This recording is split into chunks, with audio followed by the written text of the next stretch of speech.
Hey friends, welcome back to Drew Tutorial, and in this video I'm going to show you how to schedule an email in Gmail on your Android or Samsung Galaxy phone. Go ahead and open up the Gmail app here guys, and you want to click compose. Now I'm going to simply enter an email address of a person that I would like to send to, and next thing I'm going to just give it a subject. So I'm going to say hi, and in the email I'm going to just write hello, right? In order to schedule this email, you want to click the three dots on the upper right hand side, then click on schedule send, and you can choose when to send and schedule this.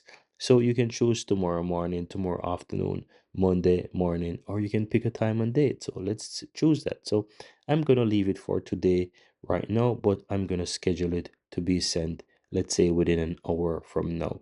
And I'm going to just leave it as that, then click on OK. And as you can see, it is now set with the date and time, and I'm going to just simply click on schedule, and that's it. You can see that the email I've wanted to schedule will be sent at least within 2 hours from now. And that's it guys.